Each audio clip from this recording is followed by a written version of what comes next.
Sri TV நேயர்களுக்கு வணக்கம். தமிழக ஆளுநர் திரு ஆர்.என். ரவி அவர்கள் மாற்றப்பட்டிருக்கிறார் அப்படிங்கக்கூடிய செய்தியை நம்ம பார்க்குறோம். யாருக்கு நஷ்டம் அப்படின்னு பார்த்தாச்சுன்னா, பாரத தேசத்துக்கும் தமிழகத்திற்கும் இது ஒரு நஷ்டம் அப்படின்னு நான் நினைக்கிறேன்.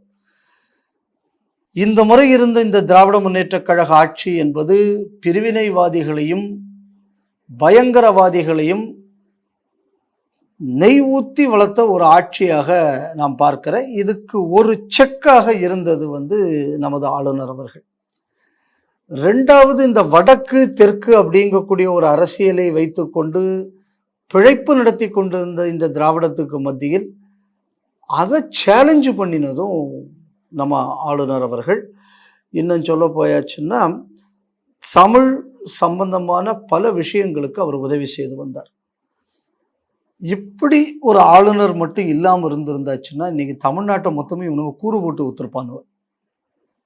இந்த சூழல்ல இன்று ஆளுநர் மாற்றப்பட்டிருக்கிறார். அதுவும் எலெக்ஷனுக்கு நெருங்குற நேரத்தில் மாற்றப்பட்டிருக்கிறார் அப்படின்னு பார்க்கும்போது இது தமிழகத்துக்கு நட்டம் அப்படின்னு நம்ம பார்க்குறோம். இன்னொரு ஆங்கிள் நம்ம இதை பார்க்க போயாச்சு அப்படின்னு சொன்னால், ஒரு ஏவுளான ஒரு ஆள் பெங்காலுக்கு தேவைப்படுகிறது, அதனால் இவருங்கிறது அங்கே மாற்றப்பட்டு இருக்க வேண்டும். தமிழ்நாட்டை பொறுத்தளவில் இங்கு இருக்கக்கூடிய கட்சியின் செயல்பாடுகள் இத்தனைக்கு இந்த ஆளுநர் பல சந்தர்ப்பங்களை தேசியத்துக்கு சாதகமாக இந்த சூழலை திருப்புவதற்கான பல முயற்சிகளை செய்தார்கள். இது எதையுமே இங்கு இருக்கக்கூடிய தேசிய சக்திகள் பயன்படுத்தவில்லை. அதனால எதுக்கு இப்படிப்பட்ட ஒரு டாப் இன்வெஸ்ட்மெண்ட்டை நம்ம இங்கு யூஸ் பண்ணணும், அதை நம்ம பிரயோஜனப்படக்கூடிய ஒரு என்விரான்மெண்ட்டுக்கு யூஸ் பண்ணலாமே அப்படிங்கக்கூடிய ஒரு எண்ணத்தில் கூட இங்கிருந்து அவர் அங்கே மாற்றப்பட்டு இருக்கலாம்.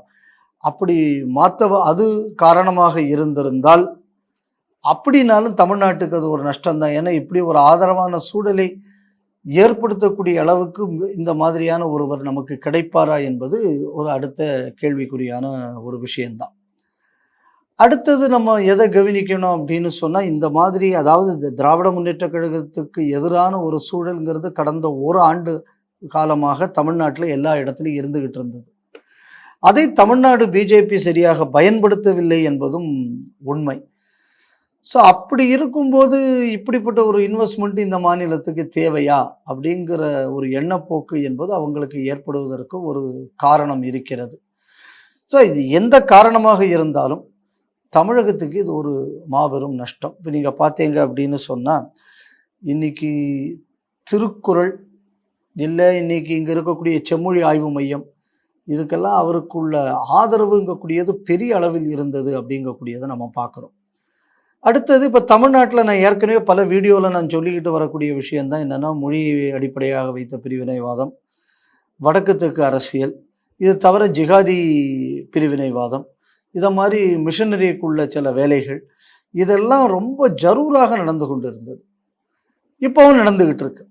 ஆனால் இது ஓரளவு கட்டுக்குள் கொண்டு வருவதற்கு முயற்சி செய்தார் ஆளுநர் அவர்கள். நான் ஏற்கனவே சொன்ன மாதிரி அவருக்கு அந்த அளவு ஒத்துழைப்பு என்பது அரசு துறைகளிலும் இல்லை, களத்தில் தேசியவாதிகளிடமிருந்தும் இல்லை என்பது உண்மை. ஸோ இந்த மாதிரியான ஒரு சூழல் அவர் இங்கிருந்து போயாச்சுன்னா இந்த இவ்வளவு சக்திகளும் இன்னும் பலம் பெறுவதற்கான வாய்ப்பு இருக்கு.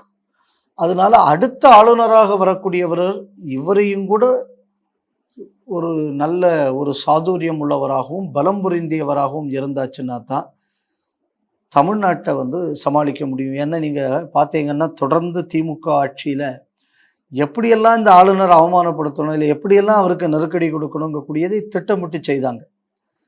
ஆனால் அது அவ்வளோத்தையும் அவர் எதிர்கொண்டார். ஸோ இதுக்கு உண்மைக்குமே ஒரு பொறுமையும் திறமையும் வேண்டும்.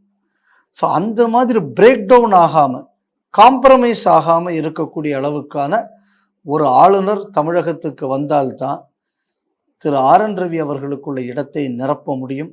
இதற்கு அரசு ஏதாவது முயற்சி செய்கிறதா, இல்லைன்னா இது அவர்களது திட்டத்தில் இருக்கிறதா என்பதை பொறுத்திருந்து பார்ப்போம்.